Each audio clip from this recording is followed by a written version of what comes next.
What is a watermarlins? What is a box? What is a watermarlins?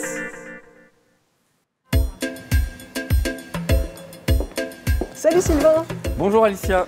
Je suis ravie de te retrouver ici à l'aérogare Station Lothaire, à Metz. Plaisir partagé. Un lieu que tu adores parce que, eh bien, systématiquement, avec les membres de l'équipe de court-circuit, c'est ici que tu viens célébrer la parution d'un nouveau numéro. Le prochain, c'est celui-ci, à l'Orondance. Vous allez faire la bamboche ici à l'aérogare pour fêter sa sortie. On va y revenir, on va se promener un petit peu dans les locaux, là juste derrière, parce qu'il se trouve qu'il y a des artistes qui nous y attendent, des artistes qui ont contribué à la revue, mais également eh bien, des artistes dont tu parles dans cette revue. Cette revue, on va quand même la représenter aux téléspectateurs, elle s'appelle Court-Circuit, elle est trimestrielle. Et moi, ce que j'aime, c'est qu'elle allie à la fois eh bien, le fond, avec des enquêtes, des portraits, etc. Et puis la forme, avec des illustrations, à chaque fois une mise en image, une mise en photographie à tomber, ce qui fait qu'on a un objet d'art entre les mains. C'est ça, Court-Circuit. C'est ça, enfin en tout cas c'est l'ambition et c'est gentil de le résumer ainsi. C'est une revue de récits indépendante puisque sans publicité, c'est important de le dire. C'est effectivement une revue qui est au croisement du journalisme, du grand reportage, de la littérature, puisqu'il y a aussi des extraits de livres et on fait appel à des écrivains pour écrire les textes, et puis des arts graphiques, puisque la plus-value artistique est quand même très visible. Oui, une revue, je le disais, trimestrielle. À chaque trimestre, sa thématique. Ça a démarré avec À table, autour de l'alimentation. On a eu ensuite le goût des autres. On a eu le sport, bande de jeunes.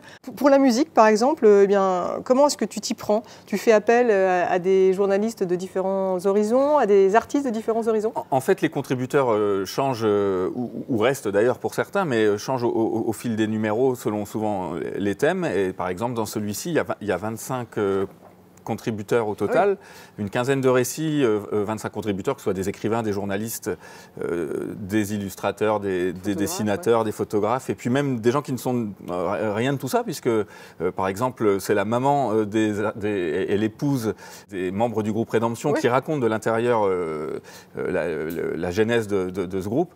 On n'a aucune limite non plus sur le choix des contributeurs. Là, je crois qu'on en a à plus de 50 en 5 numéros, ce qui prouve quand même qu'il y a aussi un vivier à ce niveau-là assez intéressant, au moins aussi large que celui des thèmes à traiter. Et quand on décide de parler musique, on pourrait faire un numéro chaque trimestre. Hein. Alors, comment on détermine les thèmes? On y entre par des portraits ou des entretiens avec des artistes. Le jazz, par exemple. Par des sujets plus sur les genres, les styles musicaux. Et effectivement, le jazz a une place importante, particulière dans l'histoire de la musique contemporaine à Metz. On a des choses plus populaires comme le portrait d'un ancien vainqueur de l'émission N'oubliez pas les paroles. Il y a une immersion côté coulisses à l'occasion du festival de blues de Mécleuve, où là on présente davantage les bénévoles sans qui ce genre d'événement n'aurait pas lieu. On y entre aussi en présentant des lieux comme celui où on se trouve ici. On a essayé vraiment de varier les entrées, puis aussi de divertir les gens autant qu'on les informe ou qu'on les instruit. L'idée, c'est quand même aussi de s'amuser en lisant Court-Circuit. C'est ça. Et puis ce qui est bien, c'est que quelle que soit la thématique, eh bien, tout le monde peut s'approprier Court-Circuit. C'est-à-dire que moi, je ne suis pas spécialement sportive, mais finalement, en lisant les articles, on se rend compte que voilà, la revue, elle est aussi pour nous. Parce qu'on traite ça vraiment sous l'angle du sujet de société, du phénomène de société s'agissant du sport. Et donc ça traverse bien des thèmes. Ça peut être de l'économie, du social, du sociétal, du loisir, de l'ordre de la passion, de l'intime. Enfin bref, on essaye de ne rien laisser de côté. Et en fait, on s'aperçoit que chaque thème est d'une richesse assez considérable. Ouais, c'est vrai que c'est passionnant, on ne s'ennuie pas. Alors il y a une arme de séduction massive, avant toute chose, avant de lire la revue. L'arme de séduction massive, eh bien, c'est la couverture. Là, on les découvre là à chaque fois. Elles sont vraiment sublimes. Il se trouve que l'une d'entre elles, elle n'est pas là, la couverture, forcément, elle est juste à côté. C'est Loïc Lusnia qui l'a réalisée. Loïc qui, donc, je viens de spoiler. Hein. Il est là, Loïc, on va le voir. Évidemment. Allez, c'est parti.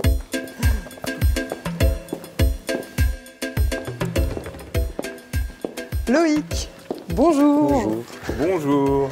Ravi de te retrouver. Bah, de même. Alors, il se trouve que, je le disais avec Sylvain, tu as réalisé la couverture du Oui, numéro 2, qui se effectivement. trouve juste là, Tout à Le fait. goût des autres.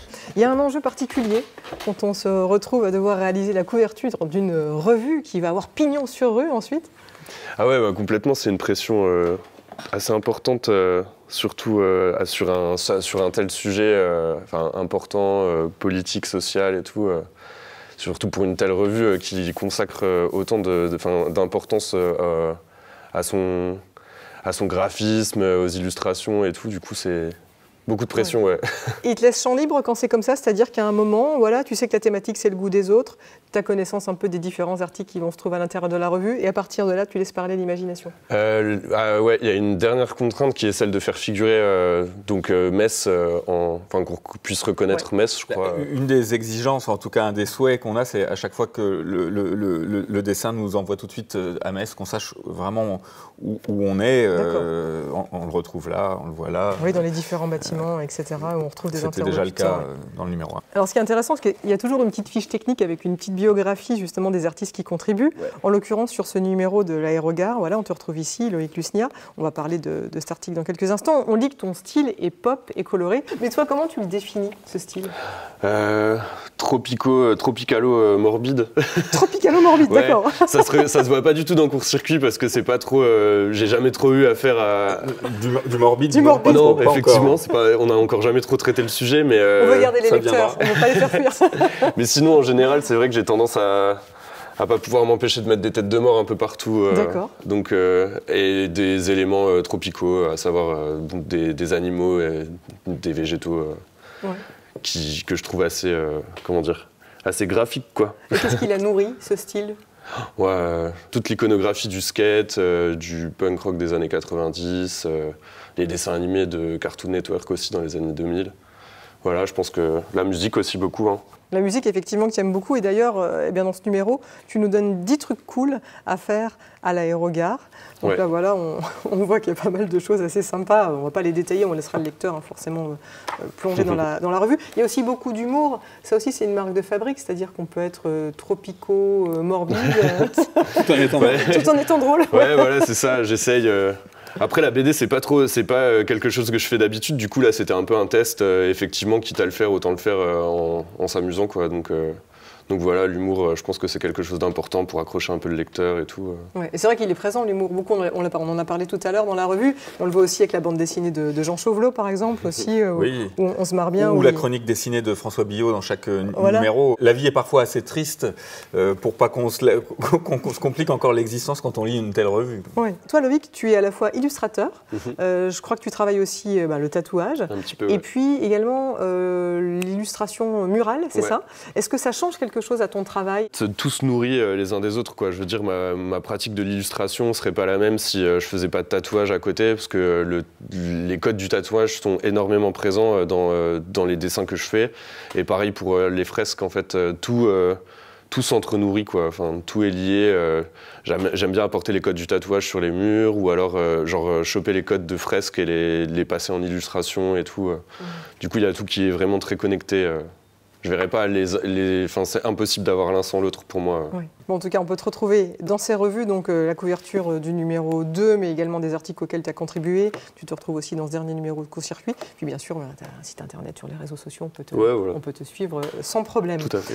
Pour parler de Court-Circuit et ce numéro spécial Alors on danse, entièrement dédié à la musique, on ne peut pas parler de musique sans en écouter.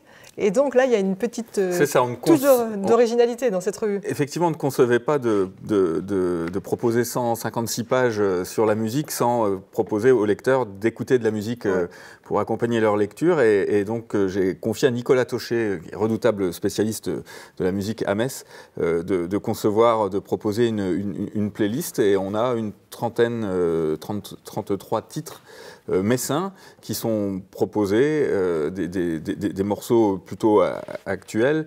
Et c'est évidemment quelque chose de non exhaustif, de très subjectif, mais dans le même but que la revue. L'idée, c'est évidemment de se divertir, mais aussi d'apprendre des choses, de connaître de nouveau des artistes qu'on ne connaît pas. Moi, sur les 33, j'en ai découvert une quinzaine grâce à cette playlist. Et je sais que c'est un principe qui a beaucoup plu aux premiers lecteurs de la revue. Bien, super bien, c'est que là, voilà, la playlist, je la cherchais, elle est ici. Parmi les artistes, on a Josie Bazar. Il est là. Et comme la vie est bien faite, Il est là. On l'écoute? Allez, c'est parti.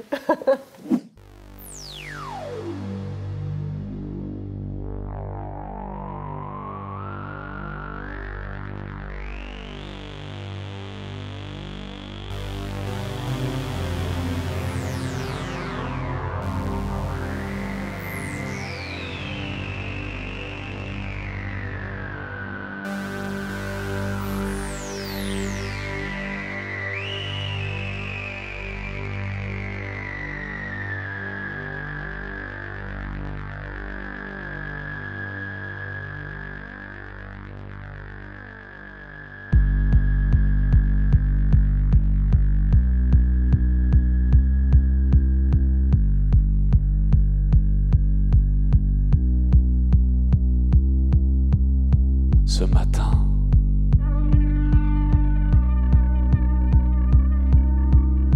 persévérance se réveille. Ce matin,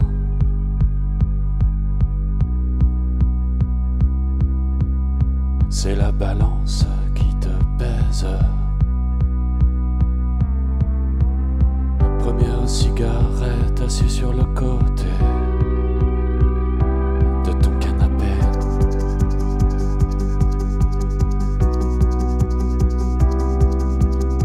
La pierre jaune illumine le ciel du rez-de-chaussée.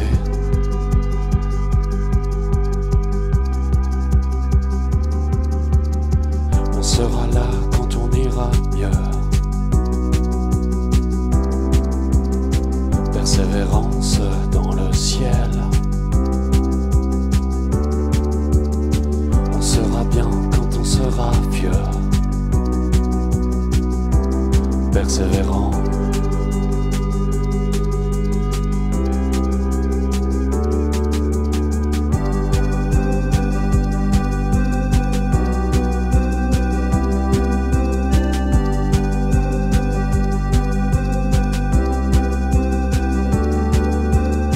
Prochaine cigarette en écoutant la voix douce du frigo.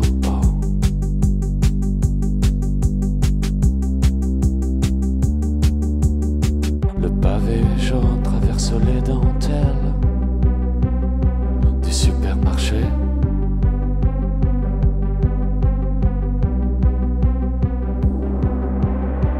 On sera là quand on ira mieux.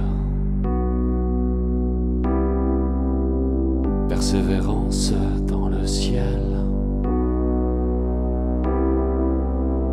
On sera bien quand on sera vieux. Et persévérant.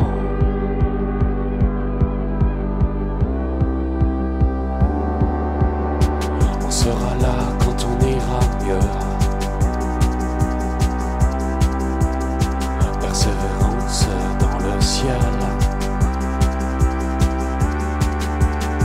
On sera bien quand on sera vieux. Persévérant.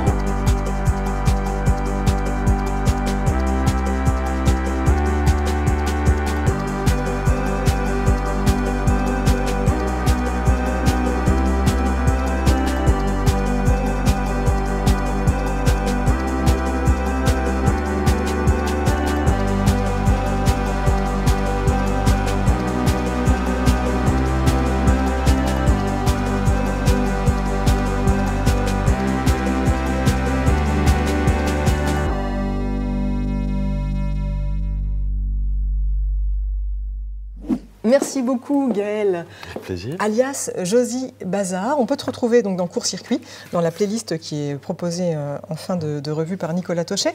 Josie Bazar, un nom pour le moins étrange, mais il a une résonance particulière pour toi. Assez particulier, oui. En fait, c'est un pseudonyme que je me suis donné, hein, tout simplement. Quelqu'un qui est à la fois pas du tout moi et complètement moi. c'est une sorte d'identité un peu multiple, quoi, Ouais. qui fait à la fois référence à la vie que j'ai pu avoir en Chine il y a quelques années et à mes origines vosgiennes. Donc deux choses qui n'ont absolument rien à voir ensemble, Ouais. mais qui sont mises en commun par le biais de ce nom-là, quoi. Oui. Pour ceux qui seraient observateurs, certains ont reconnu en toi Gaël, qui intervient aussi dans le groupe Two Pan Heads. Il se trouve aujourd'hui donc avec Josie Bazar, et ben voilà, tu te lances en solo, tu chantes en français. C'est une espèce de mue que tu opères avec ce projet? Je pars du principe que tous les projets, quand on est musicien, sont à peu près complémentaires. Mais c'est vrai que quand on est musicien, on est quand même, on a la dalle d'essayer beaucoup de choses, Ouais. quoi. Et des choses pour le peu assez différentes, quoi, puisque Two Pan Heads, donc c'est notre duo avec Rod de disco punk, si on peut l'appeler comme ça, anglophone qui plus est, Ouais. de surcroît. Et Josie Bazar, en fait, comble des petits plaisirs coupables qui me sont personnels, quoi. Plaisir coupable dans De le sens chansons françaises, de la chanson française, quoi, ouais, qui allie bien sûr des instrumentales très kraftwerkiennes que j'aime beaucoup, mais aussi qui vont un peu signifier mon amour pour Jacquenot, pour Arnaud, ou pour des figures un peu plus décalées d'aujourd'hui, de labels que j'aime beaucoup comme Doki Doki, avec Arné Vinzon, Rouge Gorge, des chanteurs que j'ai découverts finalement très tard et qui me fascinent, quoi. Et ça me permet de faire ces petites chansons que je veux faire depuis un petit bout de temps, quoi. C'est une question que je pose souvent aux artistes quand ils chantent en français. Est-ce qu'il y a une forme d'impudeur à se livrer en français ou pas? Ouais, tout à fait. Alors même si moi j'aime bien prôner des textes un peu naïfs, assez imagés, où la résonance du mot va avoir plus de sens que le texte en lui-même, parce que c'est clairement pas de la poésie, quoi. Ça c'est clair, enfin je pense. Moi j'ai mis beaucoup de temps avant d'assumer mes chansons en français, parce que c'est vrai que cette impudeur-là, elle peut mettre le vertige, quoi. Et une fois qu'on l'a à peu près extériorisé, quoi, on se sent bien. Bon, en tout cas, bien t'en as pris, parce oui. que cette chanson, elle est vraiment super. Elle s'appelle Sol 21. Ouais, merci. On peut la découvrir aussi en clip sur YouTube, où une mouche poursuit Spider-Man. Scénario très sophistiqué. Oui, absolument. Il y a un terme, un concept qui me plaît assez, que j'essaye de mettre un petit peu sur pied, même dans l'univers visuel de mon univers musical. C'est un rapport à la poésie du banal, si on veut. Comment dans un décor complètement neutre et imparfait, on peut introduire une petite poésie un peu surréaliste. Et en effet, du coup, dans ce premier clip-là, c'est un chemin d'insertion pour tracteurs qu'on prenait souvent à vélo près d'Épinal quand j'étais petit. Je me suis retrouvé un peu partout dans Metz, aussi à Strasbourg, chercher un costume qui me parlait. Et puis je suis tombé sur cette espèce de mouche qui est en fait une fourmi rouge, je crois, fait par une boîte de costumes italien. Je l'ai pris sans réfléchir. J'ai vu aussi un Spider-Man. Et la fourmi rouge, c'est en réalité Valentin Defoe, qui est artiste plasticien à Lyon et qui est surtout un grand passionné de mobilette. D'accord. Voilà. Et j'ai voulu le faire figurer sous cet apparat de fourmi rouge, accompagné d'un Spider-Man un peu version Leader Price. Voilà, un peu discount. Petit instant suspendu avec ce clip. Cette chanson, Sol 21, elle va donner naissance ensuite peut-être un EP, un album. Ce sont les projets de Josie Bazar? Ouais, absolument. Je travaille bien évidemment sur un EP, à voir quand est-ce que je m'arrête pour les titres. Je pense sortir quelques chansons avant de sortir un EP, sous les amis de Coco Machine. Voilà. Bah oui, c'est ça, c'est ton label. On va te surveiller de très près, ce label dans lequel figure aussi Romain Muller, qu'on aime beaucoup. C'est dire que la scène de chansons et d'électro, elle est présente à Metz. Je me pose moi la question de savoir si la scène rock est également présente. Et pour ça, je vais te laisser, puis je vais aller retrouver là-bas Sylvain et Chloé. Merci beaucoup. Oui, merci. Chloé, bonjour. Bonjour. Alors, je le disais, Metz est-elle rock? Ça, c'est la question qu'on se pose dans la revue Court Circuit. Est-ce que Chloé et le rock, ça fait bon ménage? Eh ben, moi, de base, la musique, c'est quelque chose qui me parle, mais où je ne suis pas forcément esthète, je ne suis pas forcément une grande connaisseuse. Et du coup, c'était le fait que j'ai été mise en duo avec Christophe. qui lui a écrit justement les textes et qui m'a permis de m'inspirer justement de cette histoire de Messine qui m'a fait découvrir, parce que c'était l'histoire plus qui venait celle de mes parents, une époque qui a été un peu antérieure à la mienne, et du coup il m'a dit c'est le moment justement de découvrir tout ça et de pouvoir créer artistiquement autour, et c'est ce que j'ai fait en m'inspirant aussi bien de cette époque rock que j'ai trouvée dans ce magazine, mais même la ville Messine en elle-même, je la trouvais très rock sur pas mal de points de son histoire qui est assez riche et qui est très mouvementée, et du coup je me suis dit ça va être intéressant. Et le rock, c'est noir et blanc? Le rock, alors ça peut être un peu un cliché de se dire que c'est noir et blanc le rock, mais moi justement, comme il y avait justement des personnes comme Noir Boy George, etc., qui étaient dedans, je me suis dit il y a quelque chose d'une noirceur, quelque chose de sombre dans le rock, il ne faut pas oublier. Et justement ce contraste à la fois quelque chose de très lumineux et justement quelque chose de beaucoup plus sombre, le noir et blanc ça marchait très bien pour ça. On parlait avec Loïc tout à l'heure d'une esthétique tropico-morbide. Toi, il y a la monstruosité qui t'interpelle aussi, qui t'intéresse dans ta création. Elle ne ressort pas forcément, alors peut-être un peu ici avec cette illustration du Centre Pompidou, mais c'est quelque chose qui t'intéresse beaucoup dans ton travail. En tout cas, ça fait partie des... Ah bah dans mon travail, oui, la monstruosité, elle est omniprésente, particulièrement féminine, mais là, pour le coup, j'avais envie de sortir justement de cette logique-là et de toucher aussi le corps de manière plus large. Je travaille vraiment sur le corps, pour le coup. Oui, c'est ça, et sa représentation aussi. Exactement, et sa manière dont il est représenté. Et je me suis dit, mais en fait, la musique, ces moments justement, dans les concerts, etc., on est tous réunis ensemble, on a quelque chose de très matériel, de très corporel qui en dégage, et j'ai envie de travailler là-dessus, justement. Ton travail, alors comment est-ce que tu procèdes? Est-ce que c'est du dessin, de l'encre? Est-ce que tu es sur ordinateur? C'est quoi? C'est du dessin, tout ce qui est plus classique, d'abord au crayon de papier. Puis une fois que j'ai construit un petit peu ce que je veux faire, je passe à un feutre noir tout sobre. Et après, bien sûr, à l'ordinateur, je nettoie un petit peu les choses, parce qu'il y a toujours des accidents qui sont heureux, mais on aime bien quand c'est propre quand même. Pour parler de ton travail en général et de cette histoire autour de la monstruosité, puis de la représentation féminine et la représentation des corps, c'est vraiment aussi une volonté peut-être de casser les codes aussi, peut-être dans ton travail, d'aller gratter aussi et de donner à réfléchir. C'est ça que tu aimes? C'est ça, c'est clairement quand j'ai vraiment commencé à pratiquer de manière beaucoup plus soutenue après mes études, j'avais vraiment une réflexion qui était plutôt de l'ordre du féminisme, puis qui finalement est devenue plus philosophique, puisque dans le féminisme, c'est plus un rapport d'action matérielle concrète, alors que moi, je suis derrière un écran ou derrière du papier en train de dessiner.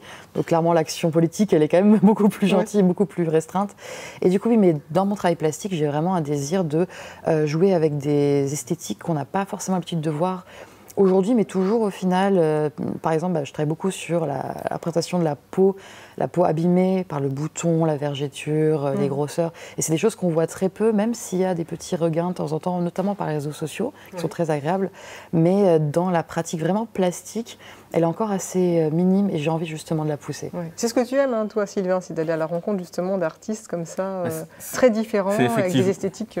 C'est ça, c'est vraiment de faire matcher des styles artistiques qui ne correspondent pas forcément de prime abord au sujet traité, même si quand on a eu envie de travailler avec Chloé, on s'est dit assez rapidement que ce serait sur le sujet rock que ça fonctionnerait sans doute le mieux, et on n'est vraiment pas déçus. Et c'est vrai que cet article signé Christophe Prévost est vraiment passionnant. Il balaye le rock messin. C'est ça. Alors il a rencontré, il fait parler 21 témoins dans son récit. Il a accumulé une quarantaine d'heures de son. On a augmenté 2 fois la place accordée à ce récit, d'abord de 2 pages, puis de 4 pages. On a redemandé à Chloé du coup une illustration supplémentaire. Et c'est vraiment un sujet phare qui en fait ne parle pas que de la place du rock à Metz, mais tout simplement de la place de la musique à Metz.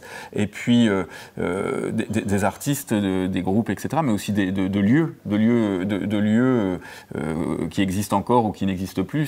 C'est vraiment passionnant. C'est vrai qu'un article qu'on peut lire dans Court Circuit. Merci Chloé de l'avoir présenté. On peut te retrouver là et puis on peut également te retrouver bien sûr sur ta page Instagram pour ceux qui souhaitent te suivre. Avant de nous quitter, moi je propose qu'on aille retrouver Julien, programmateur de l'Aérogare, histoire de savoir un petit peu ce qui va s'y tramer dans les jours à venir. Allez.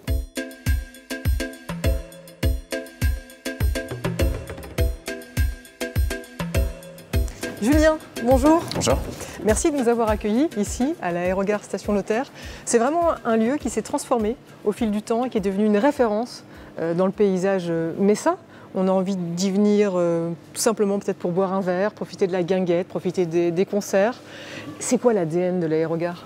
C'est compliqué à définir justement parce que nous-mêmes on a un peu du mal à mettre des mots dessus. Oui. temps en temps, on se prétend salle de concert, de temps en temps, on s'imagine tiers-lieu. Au final, c'est un petit peu bateau, mais on est un lieu de vie. Voilà, Oui, où avant toute effectivement, on y trouve à boire, à manger, de la musique, d'autres formes d'art, pas encore autant qu'on aimerait, mais voilà, c'est un lieu un petit peu qu'on veut effervescent et je crois que le terme c'est protéiforme, c'est ça? Ouais. Ça colle bien avec la revue et l'esthétique de la revue, qui elle aussi vogue sur différentes esthétiques, travaille avec des artistes de tous bords, donc finalement vous vous êtes bien trouvés à collaborer ensemble. J'ai coutume de dire, et je l'ai même écrit dans le dernier numéro, que c'était un lieu qui nous ressemblait et qui nous rassemblait, puisque c'est ici qu'on se retrouve lorsque paraît un nouveau numéro. Est-ce que tu peux nous dire un peu ce que nous réserve peut-être la saison à venir, ou l'été peut-être pour commencer? On n'a pas forcément vocation à proposer que des choses indé par combat ou par sacerdoce. Notre dimension nous impose aussi une forme de modestie par rapport aux productions qu'on accueille et peut-être d'aller un peu plus dénicher les choses futures avant qu'elles soient installées quand elles nous échappent par leur dimension.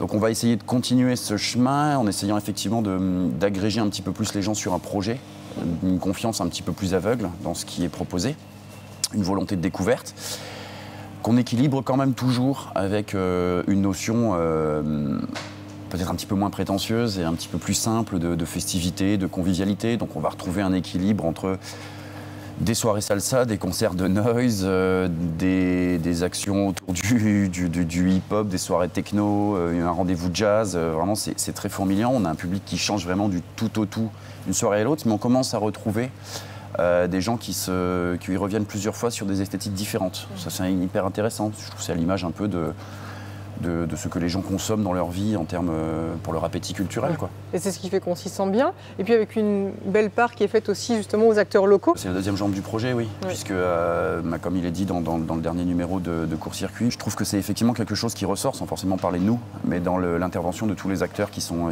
cités et qui témoignent.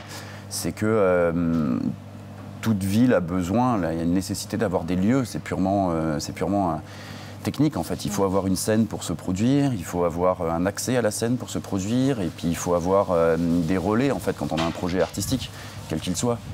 Il faut des gens qui vous permettent à un moment donné de jouer, de rencontrer du public, de rencontrer d'autres acteurs. Donc nous, il nous paraissait tout naturel d'apporter ce qu'on peut apporter, notre pierre à l'édifice, à une scène qui en demande. On va accueillir Station Ouest à la rentrée, là, qui est très actif sur le hip-hop. On fait une soirée avec Coco Machine, on fait une soirée avec à peu près tout ce qui se fait d'acteurs un petit peu pertinents.